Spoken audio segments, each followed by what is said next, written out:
জেনে কত করি অপরাধ, কখনো করো না তুমি বাদ প্রতিবাদ।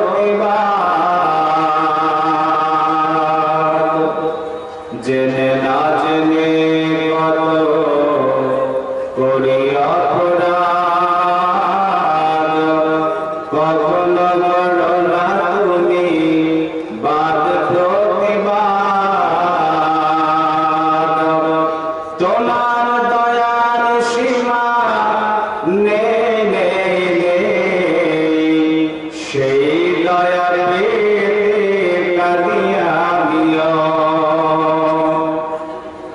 মমতার বন্ধনে আমায় বেঁধে সব ভুল ক্ষমা করে দিও।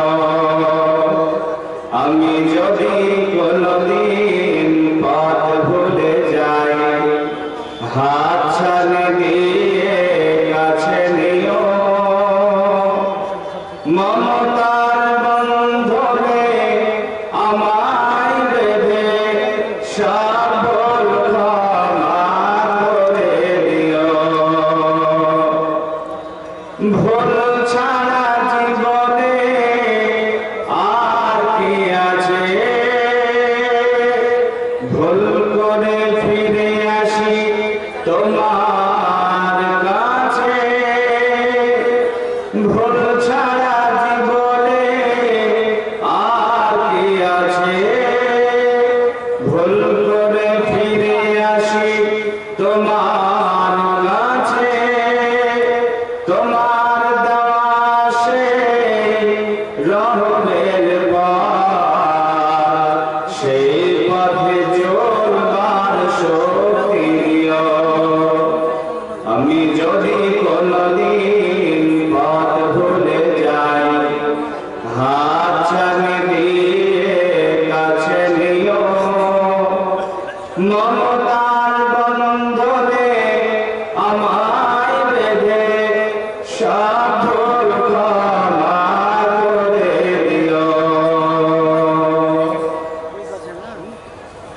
উপস্থিত ভৈরবডাঙ্গার গ্রামের যুবকবৃন্দ কর্তৃক আয়োজিত ৫তম বিরাট খণ্ড জলসার সুনামধন্য মহাআনন্দ জলসা কমিটির সুনির্বাচিত মহাযোগ্যতম সভাপতি মহাশয় জনাব মাওলানা মাইনুল হক নজমি সাহেব, প্রধান শিক্ষক মাদ্রাসা আমতার, সম্মানিত উলামায়ে কেরাম, আইমায়ে কেরাম, মুআজ্জিন আযম, সামনে বসে থাকা গুটি কয়েক শ্রদ্ধাভাজন, স্মৃতিভাজন, বয়োজ্যেষ্ঠ বয়োকনিষ্ঠ ইসলাম দরদি ভাতৃমণ্ডলী, জনতা অন্তরালের পর্দানশীলা মা এবং বোনেরা, প্রশংসা সেই মহান রব্বুল আলামিনের মহান দরবারে, যিনি আজকের সন্ধ্যা থেকে নিয়ে এই গভীর রজনী পর্যন্ত তেনারই দ্বীন শেখার, জানার এবং বোঝার ১৫২ সুযোগ করে দিয়েছেন।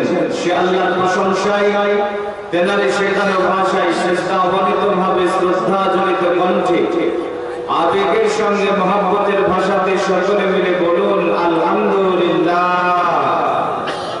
দোয়া করব সেই মহামানবের জন্য, যিনার আগমনে সারা পৃথিবীর অশান্তি দুর্ভিত হয়েছিল। মারামারি, কাটাকাটি, ফাটাফাটি, রাতারাতিকে উৎখাত করে স্বৈরাচারী, কালোবাজারি, গোলামদের বিরুদ্ধে প্রতিবাদ এবং প্রতিরোধের ঝান্ডা উত্তোলন করেছিলেন যিনি, তিনি হলেন আপনার আমার প্রাণ প্রিয় বিশ্ববরণ্য নেতা জনাবি মুহাম্মদুর রাসূলুল্লাহ সাল্লাল্লাহু আলাইহি ওয়াসাল্লামের উপর অজস্র ধারায় বর্ষিত হোক দরুদ এবং সালাম। বলুন আল্লাহুম্মা আমিন।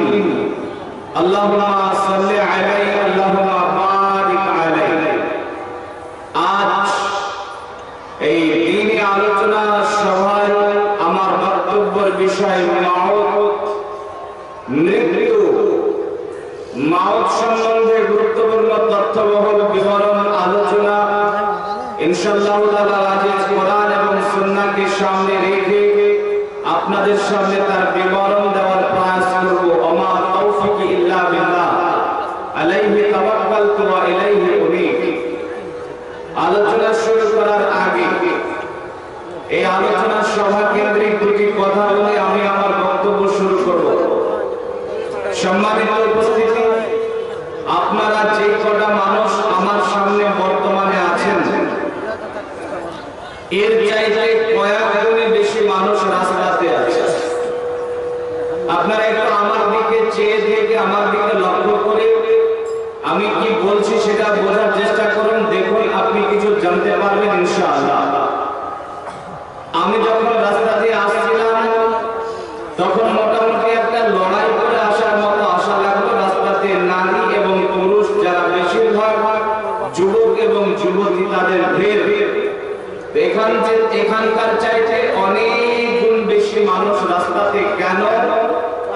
কারণটা হচ্ছে এই যে একটা দিনই আলোচনা সভা হচ্ছে, ভারত বাংলাদেশের বিভিন্ন জায়গা থেকে ওলামায়ে কেরামের আগমন, যারা কোরআন সুন্নাহর আলোচনা করছেন ধারাবাহিকভাবে। তবে আমরা কোরআন সুন্নাহর আলোচনা সভাটার মান মর্যাদা সম্মান বুঝিনি। যদি বুঝতাম তাহলে আমরা নিশ্চয়ই এই জায়গাতে এসে একটু আলোচনা শ্রবণ করতাম, একটু আল্লাহকে সময় দিতাম। যেখানে কোরআন সুন্নাহর আলোচনা হয়, আল্লাহর নবী বলেছেন নাযালাত আলাইহিমুস সাকিনা, জায়গাটা নিরাপদে হয়। হাফাতুহুল মালায়েকা, ফেরেশতাদের আগমন ঘটে। গাশিয়াতুহুর রাহমা, আল্লাহর রহম দিয়ে ঘিরে রাখেন। যাকারাহুমুল্লাহু ফিমান ইনদা, যে বা যারা যেখানে সময় দেয় আল্লাহ তাদের কথা ফেরেশতাদের সামনে বলেন। এমন একটা দামি জায়গাতে আপনারা আসতে পারেননি, হতভাগা কপাল পোড়া সে কারণে। আর ওরা তো এক হতভাগা কপাল পোড়া যা আছে আছে, এদের চাইতে বেশি হতভাগা বা কপাল পোড়া হচ্ছে তারা যারা শুধুমাত্র বাংলাদেশি বক্তার বক্তব্য শোনার জন্য এখানে এসেছিল। এবং আমি সমাজতার বক্তব্য শুরু করার আগে যারা ভদ্রতার পরিচয় দিয়ে এখান থেকে চলে গেল, তারা ওদের চাইতে বেশি হতভাগা কপাল পোড়া। কারণ আবু হুরায়রা রাদিয়াল্লাহু তাআলা আনহু বলেন, রাসূল সাল্লাল্লাহু আলাইহি ওয়াসাল্লাম বলেছেন, মহান আল্লাহ বলেন। এদিকে আমার দিকে লক্ষ্য করুন, যে হাদিস আল্লাহর নবী বলেছেন মহান আল্লাহ বলেন, ওটা হাদিসে কুদসি। মহান আল্লাহ বলেন, ইয়া ইবনু আদম, আদমের সন্তানেরা শোনো, লাউ আতাইতানি শাই লাম লাউ ইয়াদাকা গিনান ওয়া আশুদ্দু ফাকরা। আল্লাহ বলেছেন, আদমের সন্তানেরা শোনো, যদি আমার জন্য একটু সময় দাও, আমি আল্লাহ তোমার দুটো কাজ করব। কে বলছেন? আপনারা কি সবাই গুণগান কথা বলা জানেন না ভাই? কে বলছেন? আল্লাহ বলছেন। এই যে আপনাদের আমি আসার আগে যিনি বক্তব্য দিচ্ছিলেন আনিসুর রহমান আজাদি, বাংলাদেশে বাড়ি, আমিও বাংলাদেশে 36টা প্রোগ্রাম করে এলাম। তবে বাংলাদেশের শ্রোতাদের মধ্যে একটা গুণ দেখলাম, যারা বক্তার সঙ্গে কথা বলে, যার ফলে বক্তার সুবিধা হয় শ্রোতাকে কিছু বোঝানো। আপনারা একটু তাদের মতো হয়ে আমার সঙ্গে কথা বলবেন। এখানে বক্তা বলে যাবে, আপনারা শুনে যাবেন, এমনটা নয়। একটা ক্লাসরুম মনে করেন, আপনার সঙ্গে আমার কথা বোঝাতন হবে, তাহলে আপনি দিন ধর্ম কিছু শিখতে পারবেন। আল্লাহ বলছেন, ইয়া ইবনু আদম লাউ আতাইতানি শাই লাম লাউ ইয়াদাকা গিনান ওয়া আশুদ্দু ফাকরা। আমার জন্য সময় দাও, দুটা কাজ করব। আল্লাহ বলছেন কয়টা কাজ করবেন? দুটা কাজ করবেন। এক নাম্বার, লাম লাউ ইয়াদাকা গিনান, আল্লাহ বলছেন ধনী বানিয়ে দেব। বলেন সুবহানাল্লাহ। দুই নাম্বার, ওয়া আশুদ্দু ফাকরা, দারিদ্রতা বন্ধ করে দেব। তাহলে আল্লাহর জন্য সময় দিলে এই দুটা কাজ হয়।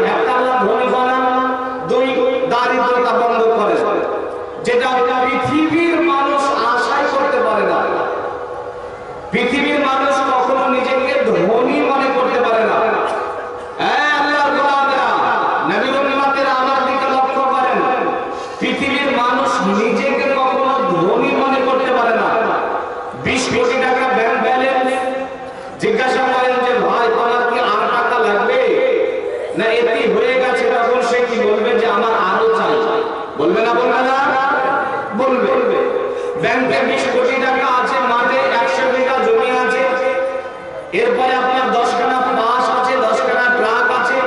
একে জিজ্ঞাসা করেন যে ভাই তোমার এত সম্পদ আর কিছু চাই না, এটাই হয়ে গেছে? তখন সে বলবে আমি আর ডবল চাই। আল্লাহ নবী বলেন লাউ কানা লি ইবনে আদম কাদিরানে লাবলাগা সালিসান, যদি আপনাদের এই গ্রামের কোন মানুষের পুরো ভারতবর্ষটা হয়ে যায় তারপরও তার মন ভরবে না, সে বলবে আমার আরেকটা দেশ চাই, বাংলাদেশ চাই, পাকিস্তান চাই, আফগানিস্তান চাই, এমন করে চাই। এই ভাবে আল্লাহ বলেন আমার জন্য সমাধান, আমি আল্লাহ তোমার এই যে খাই খাই নেই নেই আরো লাগবে এটা ভরপুর করে দেব, তোমার দারিদ্রতা বন্ধ করে দেব।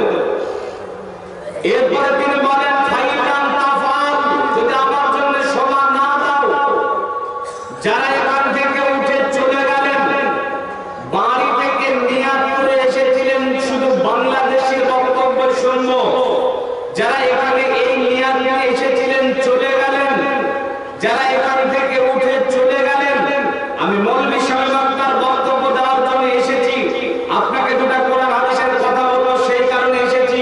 এই গ্রামে আমার শ্বশুর বাড়ি, আত্মীয় স্বজনের বাড়ি নেই, আমি এসেছি আপনি আমার দিনী ভাই কোরআন হাদিসের কথা বলবো সেই কারণে। আর আপনার বিবেক বোধগম্য নীতি আপনার কোথায় গেল, হিতাহিত জ্ঞান বুদ্ধি আপনি কোথায় হারিয়ে ফেলে এখান থেকে উঠে চলে গেলেন? আল্লাহকে সময় দিতে এসেছিলেন না, এখানে বাংলাদেশে বক্তাকে সময় দিতে এসেছিলেন। আল্লাহ বলছেন ফাইলাম তাফাল, যদি আমার জন্য সময় না দাও, আল্লাহ বলেন ফাইলাম তাফাল, যদি আমার জন্য সময় না দাও তো শোনেন আল্লাহর গোলাম, আল্লাহ বলছেন দুটা কাজ করে দেব। তার এক নাম্বার লাম্বা ইয়াদাকা শুগলান, তোকে ব্যস্ত বানিয়ে দেব। আল্লাহর জন্য সময় না দিলে আল্লাহ ব্যস্ত বানাবেন। দুই নাম্বার ওয়ালামা শব্দ ফাকরা, তোমার দারিদ্রতা বন্ধ করব না, লক্ষ কোটি টাকার মালিক হওয়া তারপরে ফকিরের মতো জিন্দেগি যাপন করবা আমার জন্য সময় না দিলে। দেখেন আজকে আমরা আল্লাহকে সময় দেইনি, আজকে আমরা নামাজ পড়তে যাই বেশিরভাগ সময় আল্লাহকে সময় দেওয়ার জন্য নয়, নামাজে দাঁড়িয়ে 2-4 মিনিট বেশি হলে ইমামকে গলা ঠেকানি দিয়ে একটু সতর্ক সাবধান করে দিই। বাড়িতে বিয়াই বেড়াতে এসেছে তাই একটু বিয়াইকে সময় দিয়ে আল্লাহকে নাই নামাজে যাই, জলসাতে আসি বক্তার চেহারা দেখতে, গলার আওয়াজ শুনতে, কার কত দূরে বাড়ি, হ্যান্ডেলে কার কত মোটা করে নাম লেখা আছে সেটা দেখি, আল্লাহকে সময় দিতে আসি না। আল্লাহ বলেন ফাইলাম তাফআল, যদি আমার জন্য সময় না দাও তোমাকে আমি ব্যস্ত বানাবো।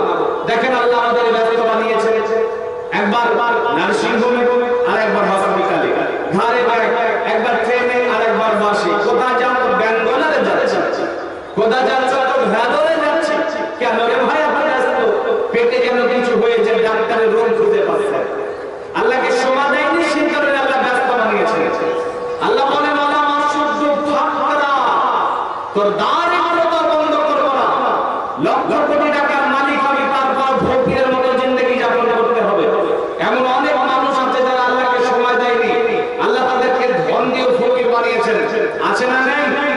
আছে না নেই? গো বিরাট বড় বাড়ি বানিয়েছে, বাড়িতে রান্না হচ্ছে বিরিয়ানি, ফ্রাইড রাইস, পোলাও, খাসির গোশত, মুরগির গোশত, এতগুলা খাবার ওর টাকা দিয়ে, আর ওই খাবার ফকিরে খায়, মিসকিনে খায়, এরপরে বাড়ির সবাই খায়। কিন্তু এই বেচারা যখন খেতে বসেছে তখন এক মুঠো সাদা ভাত, বিরিয়ানি নেই, পোলাও নেই। কেন? ডাক্তারে বলেছে বিরিয়ানি খাওয়া চলবে না। এমন মানুষ আছে না নেই? আমার দিকে তাকান, আছে না নেই? 3 লক্ষ টাকা দিয়ে খাট কিনেছে, ঘরের মধ্যে রেখেছে, রাতের বেলায় ঘুমোবে, বিছানাতে হাত দেয়, দেখে নরম তুলতুল বিছানা, বিছানাতে হাত দেয়, আর ডাক্তারের কথা স্মরণ হয়, ডাক্তার বলেছে বাঁচতে চাইলে শক্ত জায়গায় ঘুমাতে হবে। 3 লক্ষ টাকার খাট পড়ে থাকলো আর চাদর বিছিয়ে মেঝে দিয়ে পড়ে থাকে। এমন মাল আছে না নেই? আল্লাহকে সময় দেয়নি যে রসগোল্লার দোকানের সামনে দাঁড়িয়ে চিন্তা করে যদি আপনি রসগোল্লা খেতে পেতাম কত ভালো হতো, আর ওর পাশ দিয়ে এক রিক্সা চালক দিয়ে ভরপেট রসগোল্লা খেয়ে চলে গেল, বেচারা রসগোল্লার দিকে তাকিয়ে থাকে, পকেটেও টাকা, এরপরে চিন্তা করে সুগার তো আমার হাই, রসগোল্লা খাওয়া যাবে না, বাড়ি ফিরে যায়। আল্লাহকে সম্পদ দিয়ে ফকির বানিয়েছেন। কেন? আল্লাহকে সময় দেয়নি। আপনি এখানে কি প্রমাণ করলেন? কি প্রমাণ করতে চাইলেন?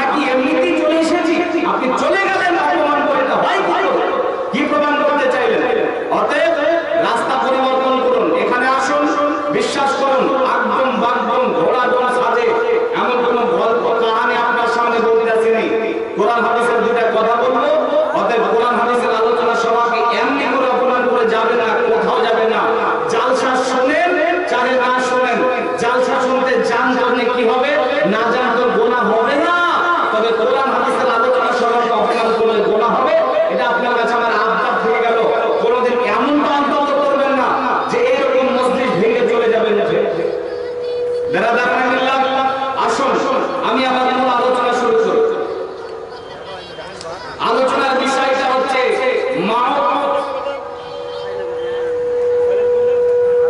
মৃত্যু। উল্লেখিত বিষয়টা এবং সাবজেক্টটা অতীব গুরুত্বপূর্ণ, যার জন্য মূল্যায়ন সহকারে শুনতে হবে। দুটো প্রশ্নের উত্তর দেন তো সবাই। পৃথিবীর মাটিতে আমরা এসেছি, একদিন এই পৃথিবী ছেড়ে যেতে হবে না হবে না? হবে। আজ থেকে 200 বছর আগে যারা পৃথিবীর মাটিতে ছিলেন, এখন যদি তাদেরকে চিরনি তল্লাশি করেন, তাদেরকে খুঁজে পাওয়া যাবে? পাওয়া যাবে না। এমন একটা দিন আসবে যেদিন আপনিও পৃথিবীর মাটিতে থাকবেন না, সব ছেড়ে আপনাকে চলে যেতে হবে। মাউত বলা হয় জীবনের শেষ মুহূর্তকে। জীববিজ্ঞানের ভাষায় জীবন আছে এমন জৈব পদার্থের অন্তিম সময়কে বলা হয় মাউত। আর এই মাউতের হাতে একদিন আমাদের সকলকে গ্রাস হতেই হবে।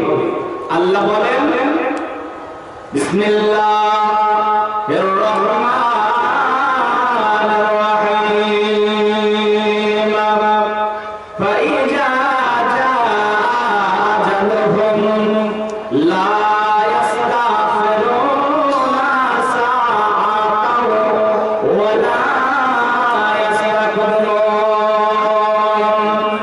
আল্লাহ বলেন, বান্দারে, যখন তোমার সময় হয়ে যাবে, এক সেকেন্ডের জন্য তোমাকে ছাড় দেওয়া হবে না, এক সেকেন্ডের জন্য তোমাকে রেহাই দেওয়া হবে না।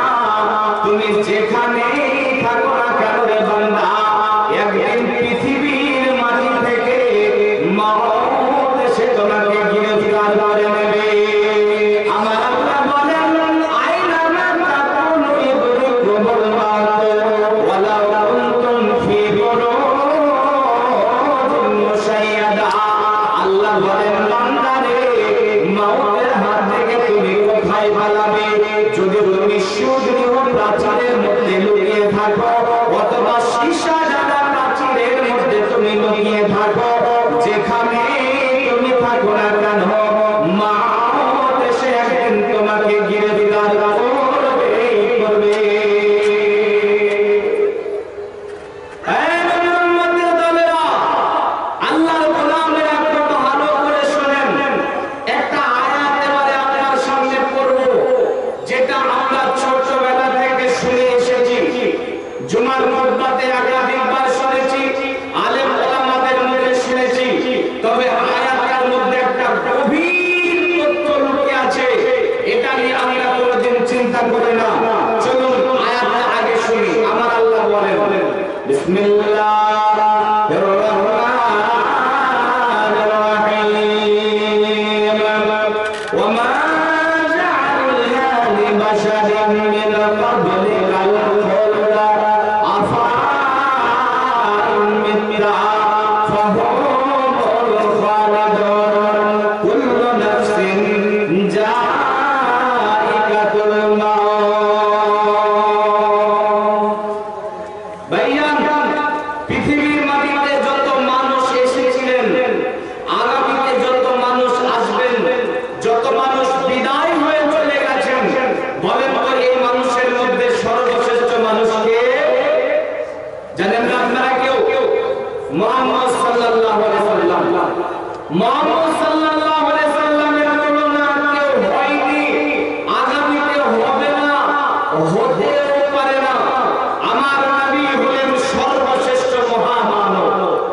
নবীজি চেহারার দিক দিয়ে সর্বশ্রেষ্ঠ, ব্যবহারের দিক দিয়ে সর্বশ্রেষ্ঠ, নবী হিসাবে সর্বশ্রেষ্ঠ, নেতা হিসাবে সর্বশ্রেষ্ঠ, স্বামী হিসাবে সর্বশ্রেষ্ঠ। আমার নবীর তুলনা পৃথিবীর মাটিতে আর হয়নি, হতেও পারে না। এখন পৃথিবীর মাটিতে কোন নর্দমার কীট, কোন 3 নাম্বার থেকে ধাপ মারতেন, তাসলিমা নাসরিনের মতো অথবা নূপুর শর্মার মতো নর্দমার কীট যদি আমার নবীর চরিত্র নিয়ে কোনো কটু মন্তব্য করে, এতে আমার নবীর কোনো আসে যায় না। যে ভাইয়া, আমি মাওলানা শামীম আক্তার আপনাদের এলাকাতে এসেছি, এখন জলসা করে কালকে বাড়ি চলে যাব। যদি আপনাদের এলাকার সব চাইতে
আঙ্গুলের ইশারা করেছেন।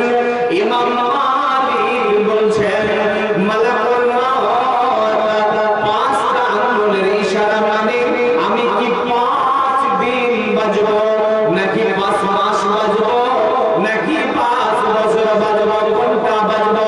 তো মালাকুল মউত কিছু বলবেন, তার আগে ইমাম মালিকের ঘুমটা ভেঙে গেল।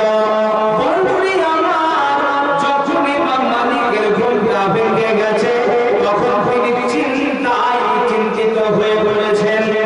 মালাকুল মউত পাঁচটা আঙ্গুলের ইশারা করেছে মানে কি 5 দিন বাজবো নাকি 5 মাস বাজবো না 5 বছর বাজবো? এই চিন্তায় তিনি রাত কাটিয়ে সকালবেলা হলে তৎকালীন জামানার সবচাইতে বড় ইমাম, স্বপ্নের তাবির করনে ওয়ালা বড় ইমাম, ইমাম ইবনে সিরিন, ইমাম ইবনে সিরিনের দরবারে উপস্থিত হয়ে গেছেন। যাওয়ার পরে বলছে, ও ইমাম ইবনে সিরিন, আমি স্বপ্ন দেখলাম মালাকুল মউতের সঙ্গে আমার দেখা। মালাকুল মউতকে জিজ্ঞাসা করলাম কতদিন বাজবো? মালাকুল মউত আমাকে 5টা আঙ্গুলের ইশারা করলো। ইমাম ইবনে সিরিন, আপনি আমাকে বলেন এই 5টা আঙ্গুলের মানে কি? আমি কি 5 দিন বাজবো নাকি 5 বছর বাজবো নাকি 5 মাস বাজবো?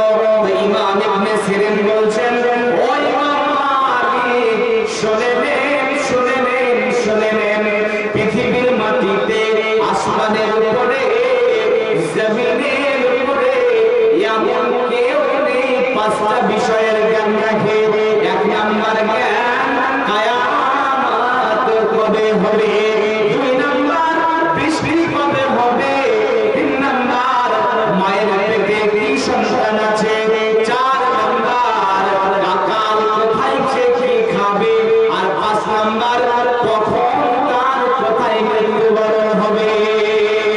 এই মালাকুল মউত আপনাকে 5টা আঙ্গুলের ইশারা করে এই 5টা জিনিস সম্বন্ধে সচেতন করেছে। আল্লাহ বলেন, ওয়া মা তাদরি নাফসুন মাযা তাকসিবু গাদা, ওয়া মা তাদরি নাফসুন বিআইয়ি আরজিন তামুত। তো চीज आदमी ना खासा जोर जोर एक आबे दाना दिगार काहे गोर। দুই জিনিস মানুষের করে আকর্ষণ, প্রথম তার দানা পানি, দ্বিতীয় মরণ। যার যেখানে আছে যাইবে খাইয়া, মরণ যেখানে যার যাইবে ঘটিয়া। কার কথা মরণ আছে থাকলো যদি জানা, দুর্ঘটনা হয়ে মানুষ কবো বলিত না। অতএব বন্ধু, জানি না আমরা কবে মৃত্যুবরণ করব, কোন সময় আমাদের মওত হবে, শৈশবে হবে নাকি কৈশোরে হবে না বার্ধক্যে হবে। কিন্তু বড় দুঃখ এবং পরিতাপের বিষয়, আমাদের কথাবার্তা, আমাদের চাল চলন, আমাদের ওঠা বসা দেখে মনে হয় যে মালাকুল মউতের সঙ্গে আমাদের কন্ট্যাক্ট হয়েছে। মনে হয় না? মনে হয় না? আজকে আবার যুবকদেরকে দেখেন, চারিদিককার চুলগুলাকে কেটে মধ্যখানে জুতা পরিষ্কার করা বেরাস রেখে দিল। এরপরে যে প্যান্টটা পরে সেটা আবার ছিঁড়া প্যান্ট, 20-22 জায়গায় ছিঁড়া প্যান্ট পরে। এই ছেলেটাকে যদি বলা হয় যে তুমি এই জাহেলিয়াত ছেড়ে দাও, মসজিদে চলো, আল্লাহর নাম স্মরণ করো, সালাত আদায় করো, তখন এই ছেলেটা বলবে, জি এখন তো রোমান্স এনজয় করার সময়, এখন নামাজ পড়ার সময় না, বার্ধক্য যখন হবে, বয়স যখন হবে তখন নামাজ পড়বো। তো বন্ধু, তুমি যে বললে বার্ধক্য পর্যন্ত বাঁচবে, এই গ্যারান্টি কোথা পেলে? কোথা পেলে এই গ্যারান্টি? মালাকুল মউতের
নবী আমার বলেন আমি ইবনে উমর রাদিয়াল্লাহু তাআলা আনহু আখাজা রাসূলুল্লাহ সাল্লাল্লাহু আলাইহি ওয়াসাল্লাম বিবাজিন জাসাদিন ফাকাল কুনতু দুনিয়া কাআন্নাকা করিবুন আও আবিরু সাবিলিন ওয়া উদ্দা নাফসাকা মিন আহলিল কুবর। বন্ধুরে আমার, ইবনে উমর রাদিয়াল্লাহু তাআলা আনহু বলেন, এই যারা চিন্তা ভাবনা করেছো এখন বলবো না, সামনে এক সপ্তাহ পর্যন্ত বাঁচবো গ্যারান্টি দিয়ে রেখেছো, সামনে বার্ধক্য পর্যন্ত বাঁচবো গ্যারান্টি দিয়ে রেখেছো, ভালো করে শুনে নাও। ইবনে উমর বলছেন, আল্লাহর নবী আমার কাছে চলে এলেন, আমার শরীরের কোনো একটা জায়গাতে হাত রাখলেন, হাত রাখার পরে বলেন, ইবনে উমর রে, যতদিন পৃথিবীতে বাঁচবা, যতদিন পৃথিবীতে বাঁচবা, মুসাফিরের মতো জিন্দেগি যাপন করবা, পথচারীর মতো জিন্দেগি যাপন করবা, ওয়া উদ্দা নাফসাকা মিন আহলিল কুবুর, আর সদা সর্বদা নিজেকে কবরবাসী মনে করবা। ইবনে উমরকে যখন আল্লাহর নবী কথাটা বলে দিলেন, তখন ইবনে উমর তার বেটাকে ডাকলেন, ডাকার পরে বলছেন, বেটা রে, ইজা আমসাইতা ফালা তানতাজিরিস সাবাহা ওয়া ইজা আসবাহাত ফালা তানতাজিরিল মাসাহা। বেটা রে, যদি তুমি সকালকে পেয়ে যাও তাহলে সন্ধ্যার আশা করবে না, আর যদি তুমি সন্ধ্যাকে পেয়ে যাও রে বেটা, তাহলে সকালের আশা করবে না। মওত এত কাছে, এত কাছে, এত কাছে, এত নিকটে, সন্ধ্যা হলে সকালের আশা করা যাবে না, আর সকাল হলে সন্ধ্যার আশা করা যাবে না। মাঝরাঙ্গা উড়িতেছে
বলছেন যখন এত খ্যাতি এত নাম অর্জন করেছে তখন মাইকেল জ্যাকসন বিশ্বাস করে মরবে, তবে মাইকেল জ্যাকসন সে মনে মনে করে নিল মরবো ঠিক আছে, কিন্তু আমি পৃথিবীর মাটিতে 150 বছর বাঁচতে চাই।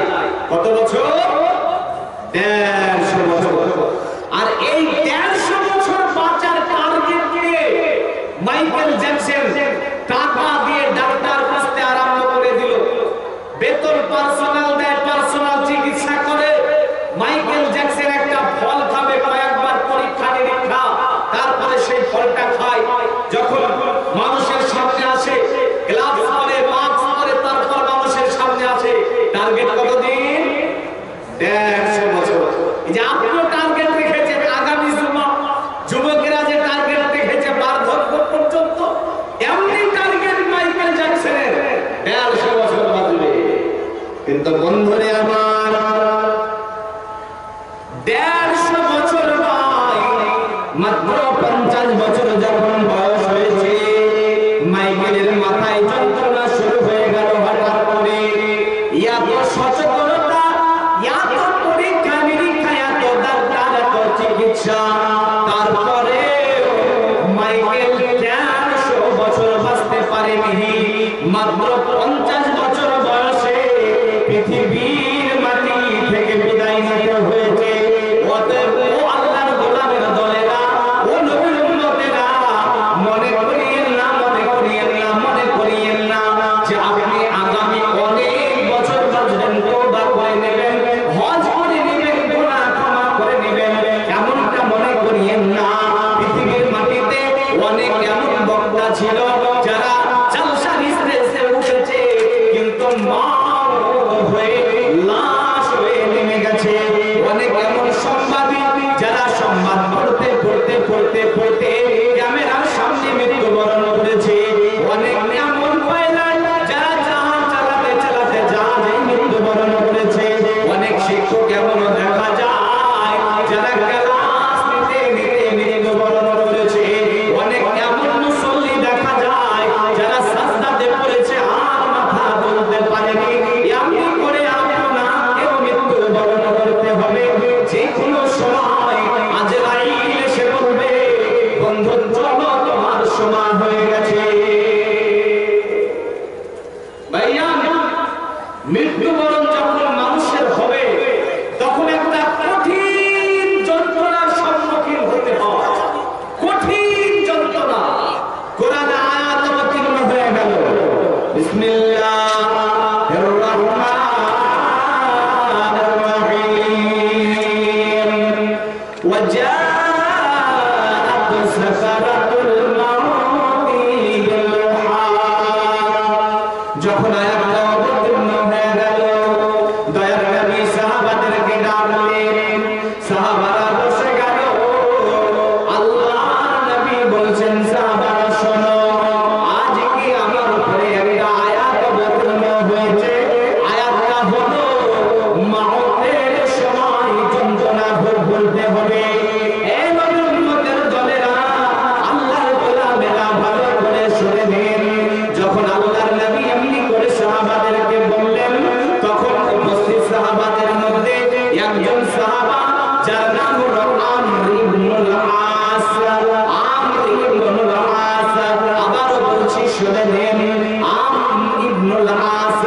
আমর ইবনুল আস যখন নবীজির মুখে এমন করে শুনলেন মওতের যন্ত্রণা হবে, তখন আমর ইবনুল আস মওতের যন্ত্রণা কেমন হয় এটা জানার জন্য বেচেন হয়ে পড়লেন, ব্যাকুল হয়ে পড়লেন।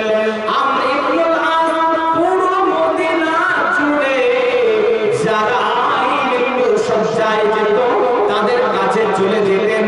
যাওয়ার পরে বলতেন, ও আল্লাহর গোলাম, আল্লাহ বলেছেন মওতের সময় যন্ত্রণা হবে, এখন তুমি মওতের যন্ত্রণার সম্মুখীন, তুমি মওতের যন্ত্রণাটা কেমন আমাদেরকে বলে যাও। আমর ইবনুল আস এমনি করে সবার কাছে গিয়ে গিয়ে মওতের যন্ত্রণা কেমন হয় তা জানার চেষ্টা করতেন। কিন্তু ভাইয়া, আমর ইবনুল আস একদিন কান্না করছেন, ফাঁকা জায়গায় দাঁড়িয়ে কান্না করছেন, আর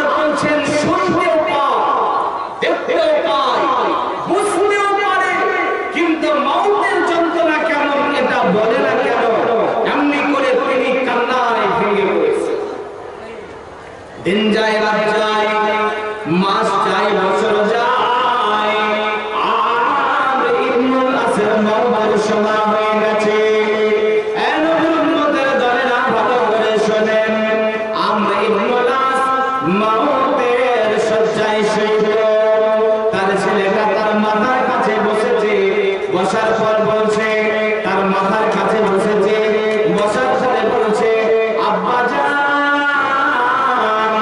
আব্বা জান, আপনি এতদিন পর্যন্ত মওতের যন্ত্রণা কেমন হয় এটা জানার চেষ্টা করেছেন। আব্বা জান, এতদিন পর্যন্ত আপনাকে কেউ বলেনি মওতের যন্ত্রণা কেমন হয়, অতএব আজকে আপনি মওতের যন্ত্রণার সম্মুখীন হয়েছেন, আপনি আমাদেরকে বলে যান মওতের যন্ত্রণা কেমন লাগছে। আমি ইবনুল আস কোনো কথা বলতে পারে না, আমি ইবনুল আসের জবান বন্ধ, মুখ বন্ধ, কোনো কথা বলতে পারে না। এবারে আমি ইবনুল আস বলছে, বেটারে আমি আজকে বুঝতে পারলাম মানুষ কেন আমাকে মওতের যন্ত্রণার কথা বলেনি। বেটারে শোনো, মওতের যন্ত্রণা বলা যায় না, বলার ঊর্ধ্বে মওতের যন্ত্রণা বলা যায় না, এটা বর্ণনার ঊর্ধ্বে। তবে বেটারে আমি চারটা কথা বলে যাচ্ছি, তুমি বুঝে নিও মওতের যন্ত্রণা কেমন হবে। আমরা ইবনুল আস বলছে, বেটারে মনে হচ্ছে যেন আসমানটা ভেঙে আমার মাথাতে পড়ে গেছে, আর মনে হচ্ছে যেন মদিনার পাহাড়গুলো আমার পিঠের উপরে চাপানো হয়েছে। 3 নম্বরে আমরা ইবনুল আস বলছে, বেটারে মনে হচ্ছে যেন আমি কুঁজো হয়ে গেছি আর আমার পেটে খেজুরের কাঁটা হানা হচ্ছে। 4 নম্বরে আমরা ইবনুল আস বলছে, বেটারে মনে হচ্ছে যেন আমার শ্বাস প্রশ্বাস ছুঁয়ের ছিদ্র দিয়ে বের হচ্ছে, ছুঁয়ের ছিদ্র দিয়ে বের হচ্ছে। এই 4টা কথা তোমাদের বলে গেলাম, বুঝে নিও মওতের যন্ত্রণা কত কঠিন হবে। আল্লাহ বলেন, সাকরাতুল মওত বিল হক, মওতের যন্ত্রণা অবশ্যই অবশ্যই অবশ্যই একদিন হবে, আমাদেরকে মওতের যন্ত্রণার সম্মুখীন হতে। ভাইজান, আমরা জানি না, আমরা জানলাম মুহাম্মদ সাল্লাল্লাহু আলাইহি সাল্লামের তুলনা পৃথিবীর মাটিতে হয় না। এই নবীর বিদায় সজ্জাটা যদি আপনি একটুখানি চিন্তা করেন, তাহলে বুঝে যাবেন নবীজির মওতের যন্ত্রণা কত কঠিন ছিল, কত কষ্টের ছিল, কত বিভীষিকাময়, খতরনাক, কালবৈশাখী, কত যন্ত্রণার সম্মুখীন হতে হয়েছিল আমার নবীকে এই মৃত্যুর সময়। বেরাদারানে মিল্লাত, আমার নবী আয়েশা রাদিয়াল্লাহু তাআলা আনহা বলেন, আল্লাহর রাসূল মৃত্যুর সময় আমার বাড়িতে, আমার ঘরের মধ্যে, আমার উরুতে মাথা রেখে পড়ে আছেন। একবার তিনি বেহুশ হয়ে যাচ্ছেন, আরেকবার জ্ঞান ফিরছে, আরেকবার বেহুশ হয়ে যাচ্ছেন, আরেকবার জ্ঞান ফিরছে। এই নবীর উম্মত, নবীজির পাশেই বর্তমানে পানি রাখা আছে, নবীজির পাশেই বর্তমানে পানি রাখা আছে। যখন আল্লাহর নবীর জ্ঞান ফিরছে, তখন তিনি নিজে হাতে ওই পানি নিচ্ছেন আর ঠোঁটে মুখে লাগাচ্ছেন। বন্ধু, আমার নবীকে তায়েফের ময়দানে বেদীরা মেরেছিল, আবুজিরা মেরেছিল, আমার নবীকে আঘাত করেছিল, এতটা কষ্ট পেয়েছিল আমার নবী, অজ্ঞান হয়ে জমিনের উপরে লুটিয়ে পড়েছিল, কিন্তু আল্লাহকে বলেনি, আল্লাহ এই ব্যথা আমি সহ্য করতে পারছি না, এই যন্ত্রণা আমি সইতে পারছি না, এমন করে কখনো বলেননি আল্লাহর নবী। আমার নবীকে জিহাদ